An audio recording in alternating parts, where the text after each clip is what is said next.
Hello, my name is Dave, and I'm one of Jehovah's Witnesses. I haven't said that for probably 12 years now, and I'll never say it again after making this video. I'm doing this video in hopes that it will help start 2013, the first day, tomorrow, out with a completely clean slate. It's my way of making an effort to share my life story with you so that you, if contemplating becoming a Jehovah's Witness, or are Jehovah's Witnesses without the strength to leave the organization and try to enjoy your life right now to the fullest, I'm hoping that this personal story of mine will help you do that. It was early in my life. I was in the 4th or 5th grade when my parents, mostly my dad at first, became a Jehovah's Witness. Later my Catholic mom finally succumbed to his influence and became a witness, and this is back right around 1970-71. My older brother, freshman in high school, fought as hard as he could not to be one, but ended up kind of following the religion until at 17 he ran away. I have an older sister and a younger sister. My older sister, she killed herself this year, March of this year. She put a gun to her head, blew her brains out right in front of her ex-husband. She was a Jehovah's Witness. Many reasons why she could have done that, and I think only one reason why she shouldn't is because she shouldn't have done that because she was really loved by a lot of people, but yet she couldn't feel the love. All she could see was the daily, day in, day out grind of being a Jehovah's Witness and the never-ending carrot that they stuck in front of her face. When my brother left and ran away as kids, we were taught by my dad that it'd be better off if he died in a plane crash or a car crash or some sort of accident because he was outside Jehovah's organization now. And the only way he would survive into the new world would be to be part of the organization or get resurrected if he died in the system of things. These are some of the teachings that I was taught growing up as a Jehovah's Witness. My grandparents were not going to make it either. Both of my mom's Italian grandmother, a Catholic of many, many years, she was going to die, be destroyed by God along with my dad's mom. None of us kids ever graduated high school. We were all taught that school was evil, unnecessary, and that why go to school? The world's going to end in 1975. Our time is better spent in proselytizing, preaching, and reading the Bible. So we never graduated high school. My little sister, Elaine, at 16 years of age, wanted to get married. This was not uncommon for people to get married that young. That was a little young. And she fought with my dad, and finally he agreed to let her get married in 6 months because he was so sure that the world was coming to an end. The new system would be here in 6 months that he agreed. She'd been married for 40 years now. Some of the other things that I had to deal with as growing up as a Jehovah's Witness, of course, was lack of any association with anybody that wasn't a witness. Even while I was going to school, in order to have a school friend, I had to study the Bible with him, and then we could play, and then study the Bible, and then we could play. I even had some friends that would do that. I'm sorry for that too, guys. But as I grew older and got married and had kids, I became even more serious about this religion because I felt it was my obligation, or as I was taught, it was my obligation to save them. The end of the world was coming any minute now, and any day now, and time was very scarce, as they would say. So I continued to buy hook, line, and sinker. A pioneer, ministerial servant, an elder. I spent hours and hours teaching people this religion, and it wasn't until later in life there when the kids were a little older in their teenage years that we moved to California, and they got in a little trouble. And in dealing with their so-called rebellion as an elder and with the elder body, I just woke up. I just decided, why are we putting ourselves through all of this pain and this suffering? Why are we continuing to be taught new truth?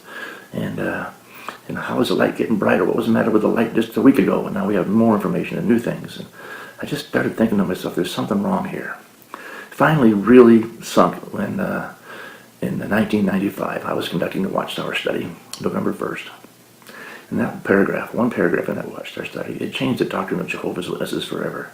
The doctrine that dealt with a generation that would still be alive when Armageddon came, when the new system came, that saw the original signs in 1914. That was something that always was their threshold, that generation would not pass away. In that one paragraph, in 1995, they eliminated thousands and thousands of articles and sermons that dealt with this generation will by no means pass away, the scripture in Matthew and what that meant.